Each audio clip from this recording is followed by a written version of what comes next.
신앙 고백하시겠습니다. 전능하사 천지를 만드신 하나님 아버지를 내가 믿사오며 그 외아들 우리 주 예수 그리스도를 믿사오니 이는 성령으로 잉태하사 동정녀 마리아에게 나시고 본디오 빌라도에게 고난을 받으사 십자가에 못 박혀 죽으시고 장사한 지 사흘 만에 죽은 자 가운데서 다시 살아나시며 하늘에 오르사 전능하신 하나님 우편에 앉아 계시다가 저리로서 산자와 죽은 자를 심판하러 오시리라. 성령을 믿사오며 거룩한 공회와 성도가 서로 교통하는 것과 죄를 사하여 주시는 것과 몸이 다시 사는 것과 영원히 사는 것을 믿사옵나이다. 아멘. 찬송가 342장입니다. 찬송가 342장 함께 찬양하도록 하겠습니다.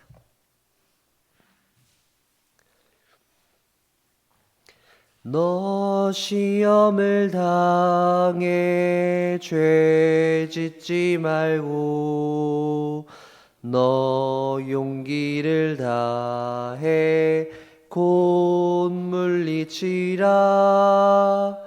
너 시험을 이겨 새 힘을 얻고 주 예수를 믿어 늘 승리하라. 우리 구주의 힘과 그의 위로를 빌라. 주님 내 편에 서서 항상 도우시리. 내 친구를 삼가 잘 선택하고 너행을 삼가 늘 조심하라. 너 신심을 다해 늘 충성하고 온 정성을 다해 주 봉사하라. 우리 구주의 힘과 그의 위로를 빌라. 주님 내 편에 서서 항상 도우시리. 잘 이기는 자는 상 받으리니 너 낙심치 말고 늘 전진하라. 내 구세주 예수 힘 주시리니 주 예수를 믿어 늘 승리하라. 우리 구주의 힘과 그의 위로를 빌라. 주님 내 편에 서서 항상 도우시리. 아멘. 오늘 함께 살펴볼 하나님의 말씀 구약성경 잠언입니다. 잠언서 23장 15절부터 35절에 있는 말씀 함께 보도록 하겠습니다. 구약성경 잠언 23장 15절부터 35절에 있는 말씀 함께 교독하도록 하겠습니다. 제가 먼저 15절 읽도록 하겠습니다. 내 아들아, 만일 내 마음이 지혜로우면 나 곧 내 마음이 즐겁겠고 내 마음으로 죄인의 형통을 부러워하지 말고 항상 여호와를 경외하라. 내 아들아, 너는 듣고 지혜를 얻어 내 마음을 바른 길로 인도할지니라.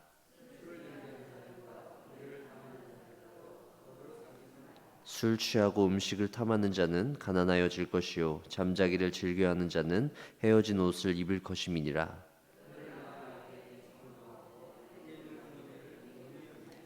진리를 사되 팔지는 말며 지혜와 훈계와 명철도 그리할지니라.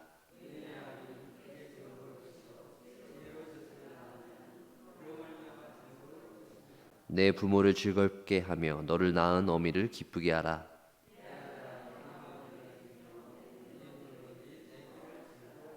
대저 음료는 깊은 구덩이요 이방 여인은 좁은 함정이라.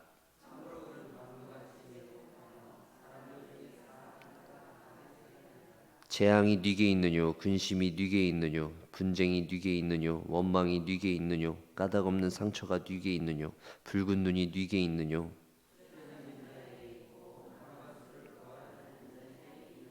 포도주는 붉고 잔에서 번쩍이며 순하게 내려가나니 너는 그것을 보지도 말지어다. 또 내 눈에는 괴이한 것이 보일 것이요 내 마음은 구부러진 말을 할 것이며. 함께 읽겠습니다. 내가 스스로 말하기를 사람이 나를 때려도 나는 아프지 아니하고 나를 상하게 하여도 내게 감각이 없도다. 내가 언제나 깰까 다시 술을 찾겠다 하리라. 아멘. 예, 오늘 잠언의 본문에서 저희는 그 가르치는 자와 배우는 자에 대한 내용이 나오는데요. 15절과 16절에 있는 말씀이에요. 내 아들아, 만일 내 마음이 지혜로우면 나, 곧 내 마음이 즐겁겠고, 만일 내 입술이 정직을 말하면 내 속이 유쾌하리라. 나, 그리고 너. 이렇게 이야기하고 있죠. 솔로몬과 그 아들의 그 주고받는 이야기에서 그치는 것이 아니라 이 본문을 통해서 우리가 신앙생활을 하면서 언제나 우리는 누군가에게 배울 수도 있고요. 또 우리가 누군가를 가르칠 수도 있다라는 사실을 기억할 수 있으면 좋겠어요.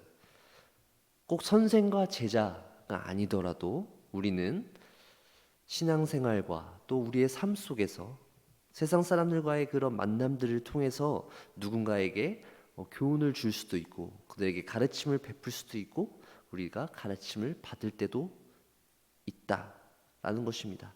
결국 이 세상을 살아가면서 우리는 배우기도 하고 배움을 받기도 하는 그런 상황 가운데 늘 빠져든다라는 것인데요. 그렇다면 가르치는 사람 그리고 또 배우는 사람 이 사람들 사이의 관계는 어떠해야 할까요?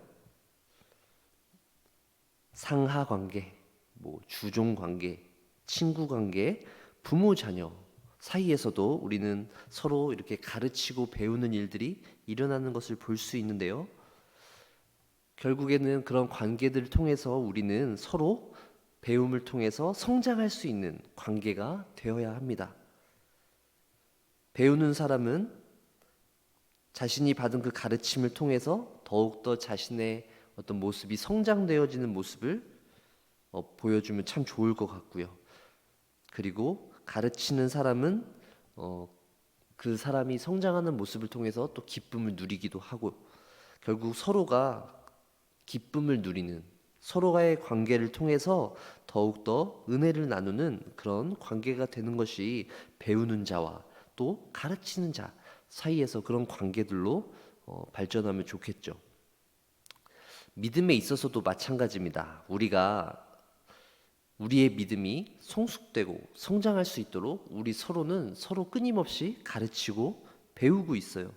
굳이 말하지 않더라도 그 사람의 말과 행동을 통해서 우리는 그에게 배우고 있다라는 사실이죠. 그리고 또 우리가 누군가에게 가르침을 베풀고 있다라는 사실입니다. 그것이 긍정적이든 부정적이든 우리의 모습은 다른 사람들에게 그렇게 받아들여질 수 있다라는 것이죠. 어린 주일학교 아이들에서부터 작년에 이르는 성도들까지 우리는 그렇게 함께 신앙생활하면서 함께 그리스도 안에서 지어져 가고 자라나가고 있는 것입니다. 우리가 어제 설립 기념 주일로 함께 예배를 드렸는데요. 참 감사한 것은 어쨌든 우리가 함께 공동체를 이루어서 신앙생활 한다라는 것이 중요한 것이죠. 우리가 함께 모여서 신앙생활 할 때 서로에게 그렇게 가르침을 베풀고 또 서로의 모습을 통해서 배우는 그래서 결국 그것을 통해서 우리가 믿음이 성장해 나아갈 수 있는 그런 공동체가 바로 우리 교회 공동체가 되어야 한다는 것인데요. 요한 3서 1장 3절부터 4절에 있는 말씀을 읽어드릴게요. 형제들아 와서 내게 있는 진리를 증언하되 내가 진리 안에서 행한다 하니 내가 심히 기뻐하노라. 내가 내 자녀들이 진리 안에서 행한다 함을 듣는 것보다 더 기쁜 일이 없도다.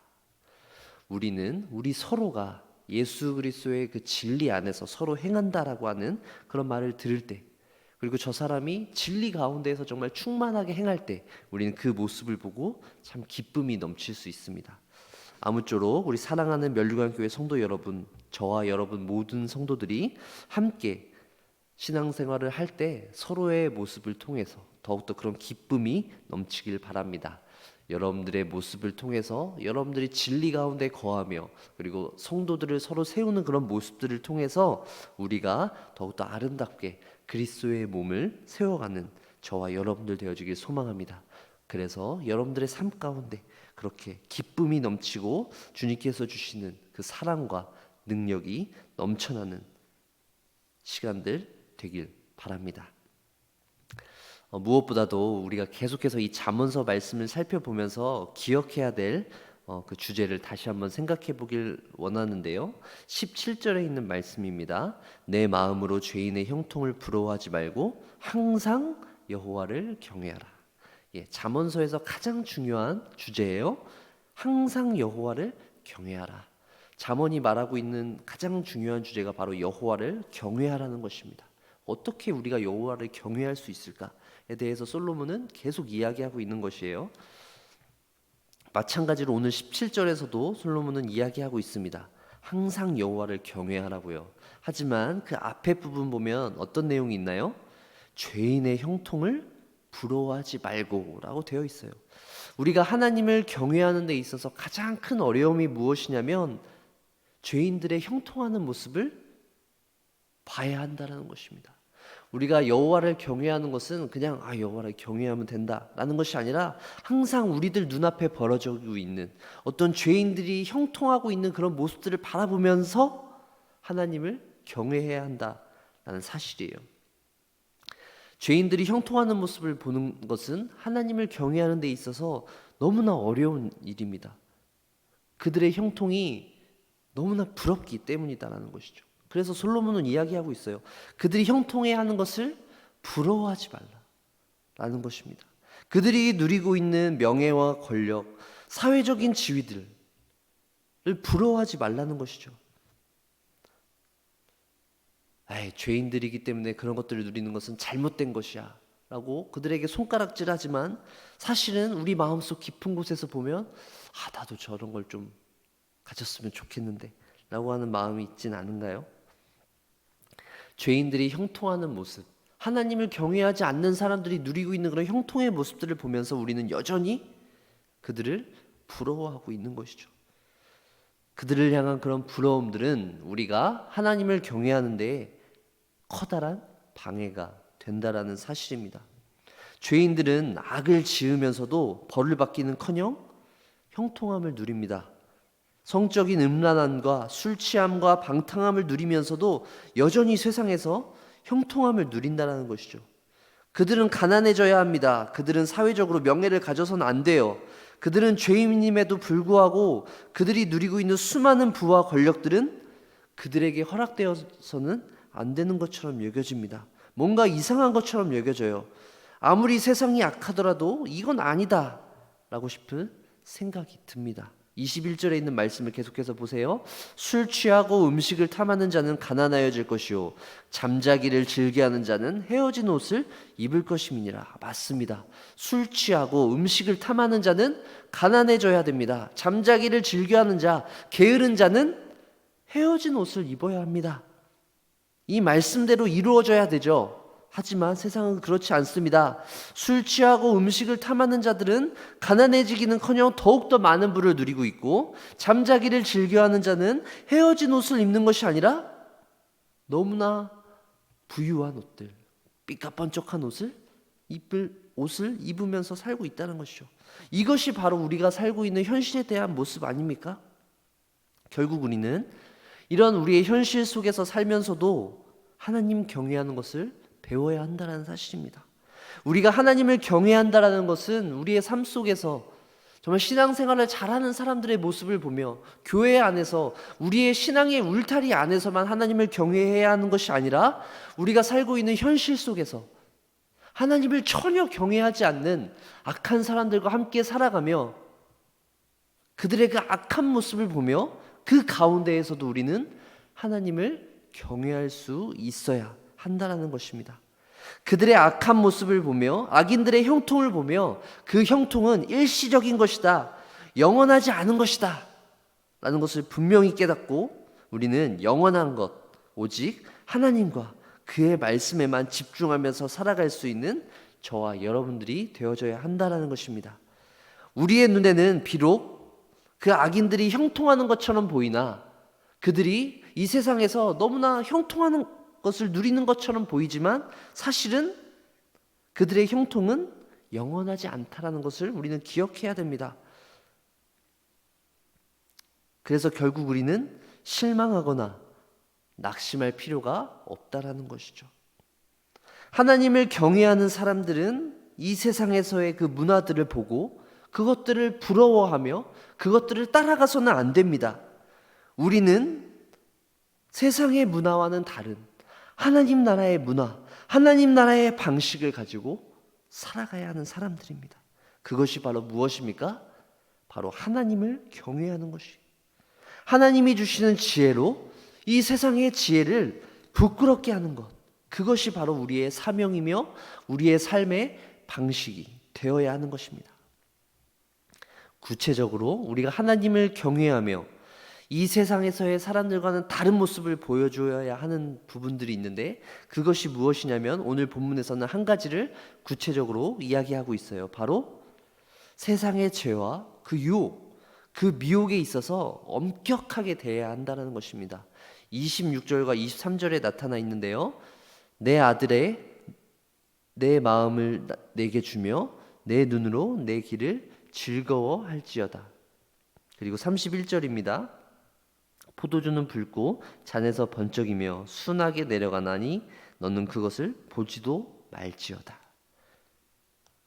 죄인들 가운데 우리는 그들의 나타나 있는 그런 죄의 모습들을 쳐다보지도 말고 오직 우리의 눈을 하나님께 두어야 한다는 사실을 26절에서 이야기하고 있어요.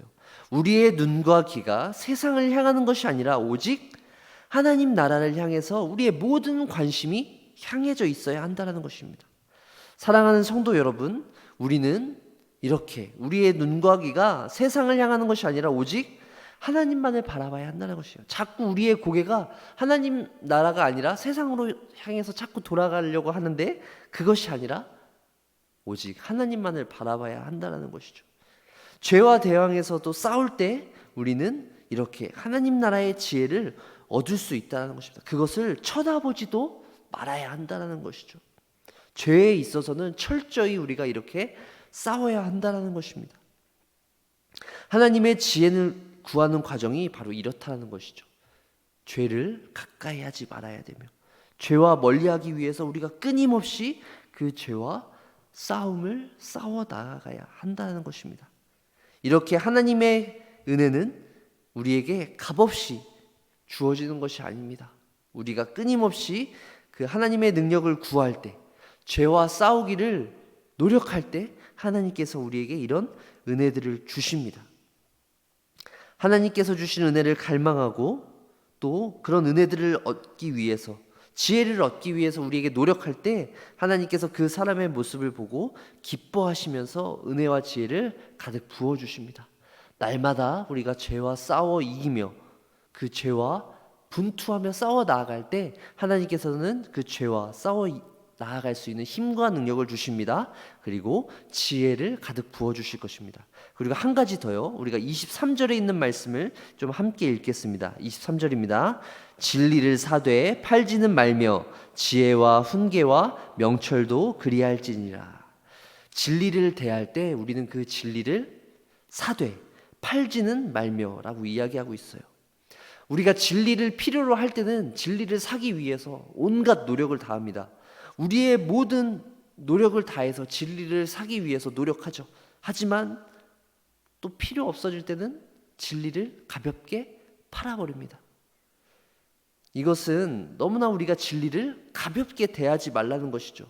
우리가 필요할 때는 사고, 필요하지 않을 때는 팔고, 또 필요할 때는 다시 사고, 필요 없게 되면 또 팔아버리고, 우리가 진리에 대해서는 이렇게, 또 지혜와 훈계, 명철에 대해서 이렇게 가볍게 여기지 말라는 것입니다. 우리에게 있는 이 진리의 말씀, 하나님께서 주신 이 진리의 말씀은 너무나 귀하고 값진 것이다라는 것을 잊지 않아야 된다는 것이죠. 때로는 우리의 상황에 맞춰서 진리를 구하기 위해서 하나님 앞에 나와서 막 무릎 꿇고 기도할 때가 있는 반면에, 이제 어느덧 편안해지면 그런 진리를 잠시 미뤄두고 이익을 얻기 위해서 다른 이에게 잠깐 팔았다가 또 다시 진리를 사는, 이런 상업적인 관계로 진리가 우리의 관심에 있어서는 안 된다는 것입니다. 여러 가지 물건들, 우리가 세상 살면서 이익을 얻기 위해서 그런 거래들을 할 수는 있겠지만, 단 한 가지, 진리에 있어서는 결코 그럴 수 없다는 것입니다. 이 진리를 위해서 목숨을 건 사람들이 있다는 것을 잊지 마십시오. 이 진리는 우리가 그렇게 쉽게 사고 파는 수단이 될 수 없다는 사실입니다. 이 진리는 그리스도의 희생과 포기로 만들어진 것입니다. 진리를 사되 팔지를 말라는 것은 이렇게 우리가 이 진리가 얼마나 값진 것인가, 얼마나 소중한 것인가를 우리의 삶을 통해서 우리가 분명히 깨달아 알으라고 오늘 솔로몬은 이야기하고 있어요. 우리는 오늘 하루를 살아가면서 이 진리 안에 거하길 소망합니다. 세상 안에서 죄와 유혹에 맞서 싸우며 고되고 힘든 과정을 우리는 매일 겪고 있어요. 사랑하는 성도 여러분, 우리가 하나님을 경외할 때, 하나님의 지혜를 구해야 할 때 가장 어려운 것이 무엇입니까? 우리 눈앞에 벌어지고 있는 그 죄인들의 형통입니다. 그것들을 부러워하지 마십시오. 그로 인해서 우리는 그들의 형통한 모습들을 보며 그 형통이, 그들이 누리고 있는 형통이 영원한 것이 아니다라는 것을 기억하며, 그리고 또한 우리에게 주어지고 있는 고난과 어려움도 영원한 것이 아니라는 것을 분명히 기억하십시오. 그로 인해서 우리는 우리의 본향이 이곳이 아니며 오직 우리는 영원한 삶을 누리며 살아가는 존재라는 사실을 기억하며 하나님께서 주신 그 진리, 그 진리의 소중하고 그 귀한 값진 진리를 간절히 붙들고 살아나가는 저와 여러분들 되어지길 소망합니다. 그 진리를 붙들고 살아나갈 때 현실 가운데 있는 여러 가지 어려움들을 우리가 이겨낼 수 있는 그런 저와 여러분들 되어지길 소망합니다. 아무쪼록 우리 사랑하는 멸류관교회 성도 여러분들께서는 새롭게 펼쳐지는 이 한 주간의 삶 가운데 여러 가지 일들, 어떤 일들이 우리 가운데 벌어질지 모르겠지만 그 가운데에서도 주님께서 주시는 힘과 능력으로서 힘있게 살아갈 수 있는 저와 여러분들 되어지길 간절히 소망합니다. 기도하겠습니다.